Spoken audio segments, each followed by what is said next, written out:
Hi, my name's Kylie, and I'm going to be talking about our second lab this year, which is fruits and vegetables. So, for the first part of this lab, we were instructed to boil four different types of vegetables in three different solutions.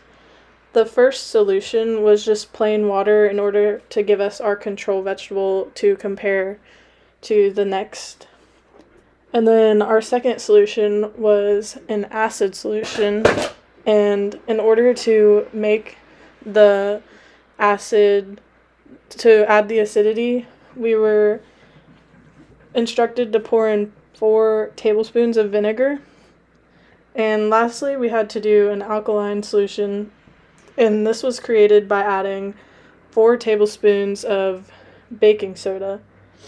Each of the vegetables were boiled in the water for 5 minutes, which ensured that there were no difference in temperatures or outcomes.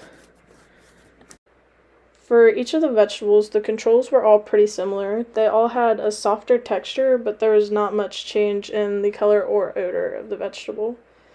For the acid portion of this lab, the only colors that really changed within the vegetables would be the broccoli, which turned a very dull or yellowish green, and then also the red cabbage, which turned a very dark pink color. They were still firm, but a little softer than before. And for the alkaline part of the lab, the vegetables turned very mushy. This happens due to the breakdown of cellulose within the vegetable cells.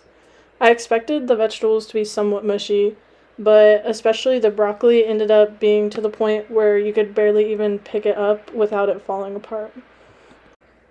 Many different factors affect the outcome of vegetable textures, colors, and nutrient contents, but there is a science to know how each way of cooking will make your vegetables turn out and how to make them the best that they can be. I also wanted to include the difference in the watercolors while boiling the cabbage in different solutions, because I found this really interesting, and I also have heard and had known before that you can actually use the cabbage as a organic dye. For the second part of this lab, we focused on multiple different types of potatoes. We were instructed to prep and boil 3 different types of potatoes. These included russet potatoes, which are known to be non-waxy, red Triumph potatoes, which are also known as waxy potatoes, and finally Yukon potatoes, which are known as all-purpose potatoes. After all of these were boiled, we had to then take half of each and mash them up in separate bowls. So for the russet potatoes, I found that these were a lot better for mashing because they tended to be a lot more softer and quicker to get them to mash, and they were able to lose their shape a lot quicker. As for the red Triumph potatoes, I thought these were good to boil because whenever I cut into it, it still held its shape fairly well and was still pretty firm on the inside, but not too firm.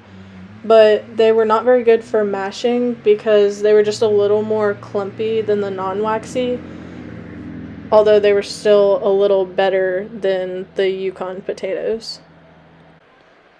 And finally, we have the Yukon potatoes, which these were the ones that I found were the best for just to be boiled because they were able to hold their shape so well, and they were still very firm on the inside.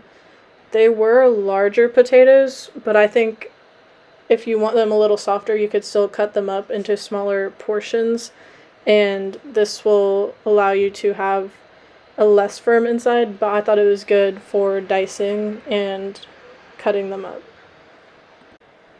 The results of this lab overall were expected because, as we had seen on our PowerPoints and throughout this whole chapter, we have known that waxy potatoes are known to hold their shape well and be good for dicing and boiling. Also, it's a good potato if you want to make something with a firm potato such as potato salad. And then we also know that non-waxy potatoes are expected to be much softer and lose their shape due to having such a high starch content, and the cells are easily swelled when they are cooked. These potatoes are also very good for mashing and frying.